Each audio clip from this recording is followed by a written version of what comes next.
Hi, welcome to Formarte English Academy. We're going to start today our unit number 25. So let's share a very quick screen and we're going to go with our vocabulary for today. Okay, so the first one in this lesson or unit 25 is bargain. What's a bargain? Where it's when something that is sold for less than its usual price. So it's mostly well, you can also call on sale, right? But in this case, you can also say bargain. Okay, next one, number two, the word is bring back. Bring back. Well, that's it's a verb and it's to return something to the shop where you bought it, to return, right? So I'm going to bring back something, going to return something that I bought. Okay, that would be number two. Number three, it's browse. Browse. Okay, what's browse? Well, it's to walk around a shop and look at things without buying anything, just browse. In this is remember this is in England, but uh, in the USA, you can say window shopping also. Okay, but that's another way to say browse. Now, number four, catalog. Catalog. That's another vocabulary. Number four, which is a book with a list of all the things that you can buy from a company. Catalog. Number five, check out. Check out. Oh, what is check out? Well, it's the place where you pay in a self-service shop. Check out. Number six, counter. Okay, what's the counter?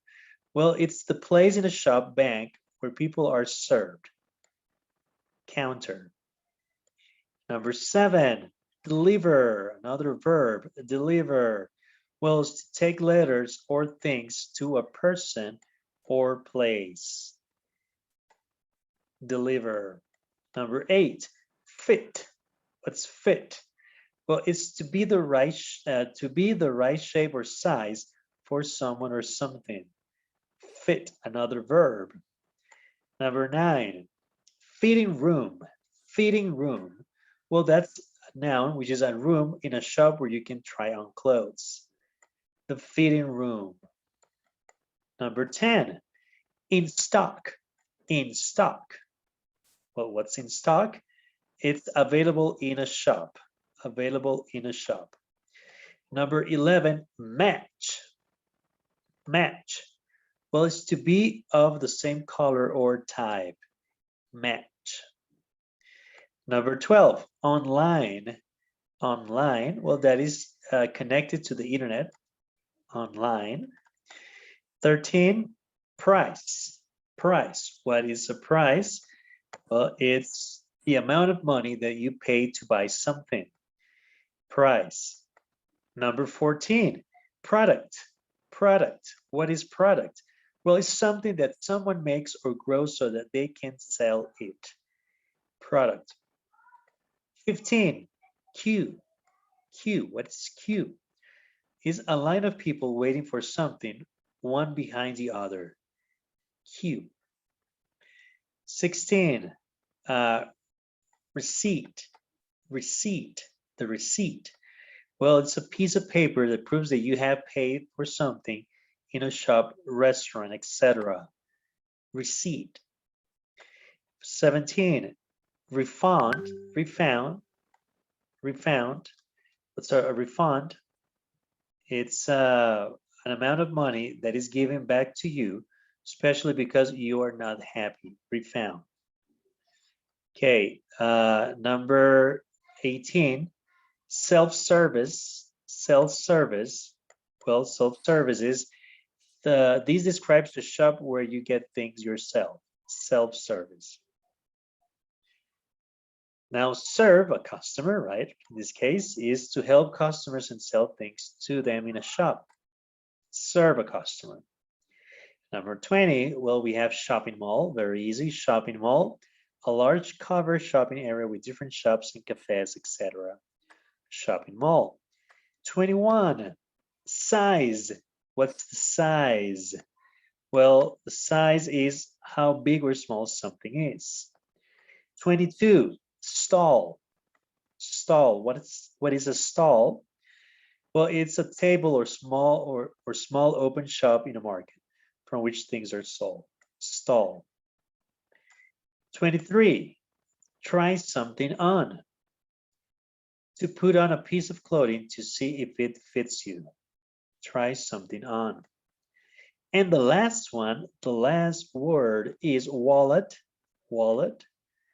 Well, wallet is a small flat container usually made of leather for paper money and credit cards. Okay, so this is the vocabulary for today. Let's go very quick to our the grammar part for today, in which is unit 25. Remember, we were practicing how to report a sentence. Remember that if somebody says, I am going to arrive, or I'm going to be late, then you can say, well, that person said that he was going to be late, right? So we always change it from present, from past, remember, from past to past perfect and so on. And we just saw that last class, but we can also report questions. And this is something very important because in this case, the questions change a little bit in order, which we are used to do. So let's see this first one. For example, what is the problem? That's a question, right? What is the problem? Well, I asked what the problem was. So in this case, I don't know. I don't need to use a question, but I need to transfer this verb to be at the end. So I asked, or maybe he asked, or she asked, what the problem was. Another, this is the question. Which book do you want? Well, she asked which book I wanted. Or if somebody asks a question, for example, how much did you pay for it? That's past. Well, he asked how much I had paid for it. Okay, so in this case, in the past, if we use past simple, then we need to use had and the past participle, right? Or for example, where have you hidden the chocolate? Present perfect. They ask where she had hidden. In this case, the same thing, past perfect, the chocolate. Or when will you explain? If I ask with the future, we will. Well, we ask when. We ask her when she would explain. Okay, so it's very, very important for you to memorize this part and know how to ask this or to report a question. Not only we just learn how to report a sentence, but in this one we need to learn how to report a question. Then for yes no questions, what happens if I need to report a yes no question? Well, in this case I will be using if. For example, if I say, do you like chocolate? And if you want to repeat that, you say, well, I asked them or she asked them whether they like chocolate. Or I can say, if they like chocolate. Or for example, are you going to sing? He asked me if I was going to sing. Or will you make coffee? She asked me if I will make coffee. Or have you seen my mobile? I asked them if they had seen my mobile. So if it's a yes no question that we're going to report, we need to add if. And again, please, if you have questions regarding this, ask me, because this can be sometimes a little bit confused. But it's very important for us to know exactly how this works. Now, regarding another topic, using too much and too many and not enough. For example, when you use too much plus a uncountable noun, so you say, we've got too much homework. That case is in a negative way, right? We have too much homework. Or we use too many for plural countable nouns. For example, you ask too many questions, right? So it's very important for us to use too much for uncountable and too many for countable. And remember that that is something always negative, right? If we want to complain or if we don't like something. Now, talking about enough plus plural or uncountable. For example, you can say, there aren't enough chocolates for everyone, or I haven't had enough time to learn these rules. So that's another example of using too much, too many, and not enough. Now, verbs with two objects. For example, if I say give plus person plus object, or give plus object plus to person. For example, the teacher gave the boy extra homework. I can say the teacher gave extra homework to the boy, right? So if I want to change it I can change it regarding position, right? For example, I can say Annie sent me an email, or I can say Annie sent an email to me, right?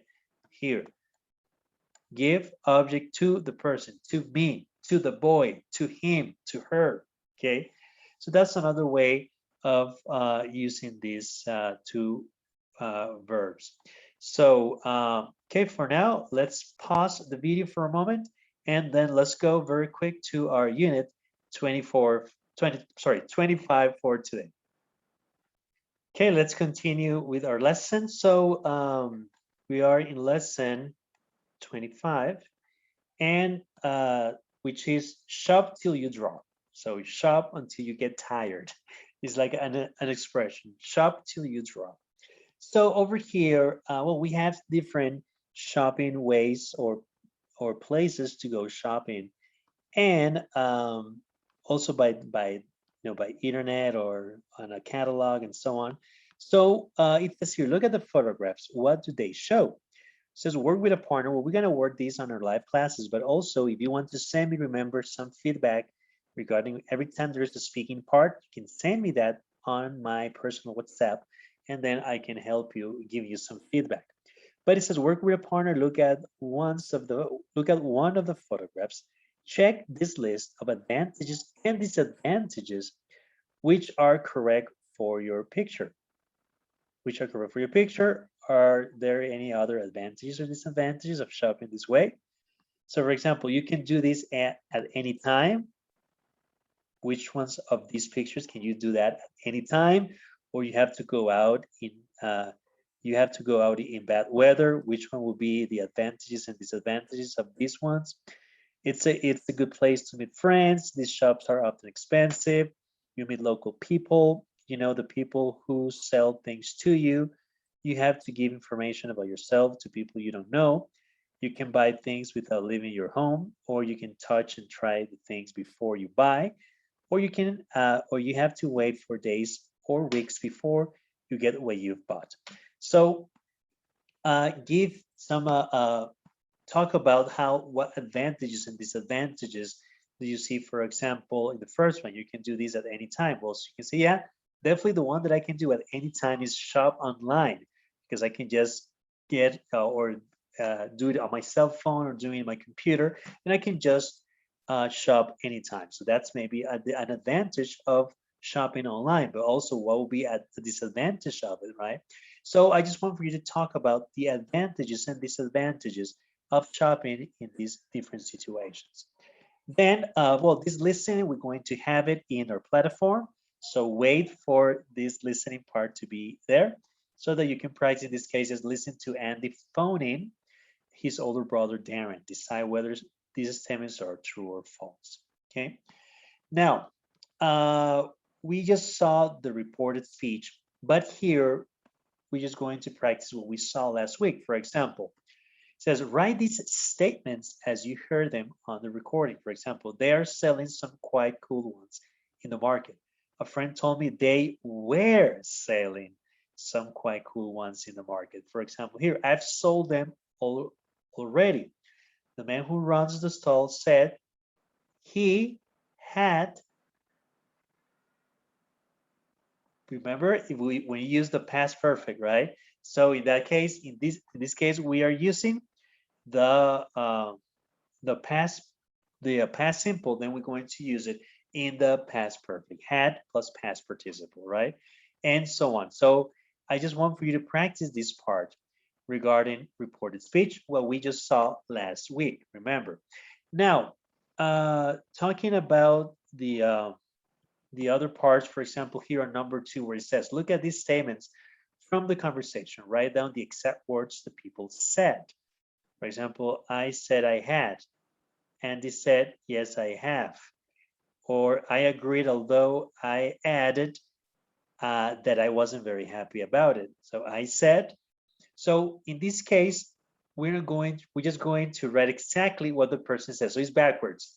So we're not going to, in this case, this first part, it's already in the, as you can see, in the past simple. So I need to change it into the present perfect. So it's backwards. So that's why it says write down the exact words that people said. So I am not reporting here. I'm just writing down what exactly the person said. Okay. So it's a little bit backwards, but we are working here in part 2. Okay. Now in part 3 says write down the exact questions. Now we're going to practice questions. Exact questions that people ask. Think about the changes you make. Underline the words which are different in each pair of sentences. What do you notice about the word order? For example, it says, she asked me if I was leaving the shop. So that means that the question is, are you leaving the shop? So here is backwards. We just need to write exactly what the person asked, and the report, the reported question is already here in the answer. Okay, so I just need to transfer it into the in what is already reported. Okay, so the reported question is already here, and I just need to write it down in the exactly what the person asked. Okay, this can be a little bit confusing, so please, if you don't understand this exercise, send me a message and I can help you, please. Okay, then well, just talking about reported question, what we just saw. Do you like this? I asked her if she liked, right? If she liked this. So I just changed like to past liked. Okay, and so on with these questions. Now, you can also practice a little bit of questions over here in this other page where it says, Rhiannon wants to get a job in a shop. The manager interviews her and asks her some questions after the interview. Rhiannon tells her friends, Frederick, that she was asked complete spaces. So, complete space. So it says, have you ever worked in a shop before? And then it says, why do you want to work in this shop? Do you speak any foreign language? Or how will you travel to work every morning? How old are you? Can you start immediately? So we're going to report the questions. For example, she wanted to know how old I was. So you see in this one, how old are you? We just put here. Next, she asked if, in this case, if I spoke any foreign languages, right? So remember, in this case, we are reporting the question, right? So this is something very important that we need to learn, because if you want to repeat what somebody else said, and if it is a question, we need to know how to report the question that the person is saying. This is something very important. Now, says complete this email with reported forms of the questions below. So again, the same thing. This is a question. I'm going to report the question. Okay. Then we're going to practice a little bit of what we just saw, using enough, too, or too many. Remember that we use too much for uncountable and too many for countable, but it's always something that is negative, right? So you can practice that over here in these pages. And we're going to be doing these activity parts in our live classes. Something that is very important is for you to keep your reading. So please do this exam folder where you need to practice reading comprehension. So you just read here. This is the paragraph over here. Read it, please. If you don't understand something, underline it. Look for the answers. Look for the words in a dictionary. And then go over here and answer the questions. If it is correct, just write A. If it is incorrect, just write B. Just like a true or false. But it depends a lot on this reading part. So in general, this is what we're going to practice in this lesson. We're going to see each other next week regarding, remember, this lesson 25. Please, if you have questions, let me know. If you don't understand something, let me know. And you're going to find the listening part in our platform. So again, thank you very much. And we will see you on lesson 26.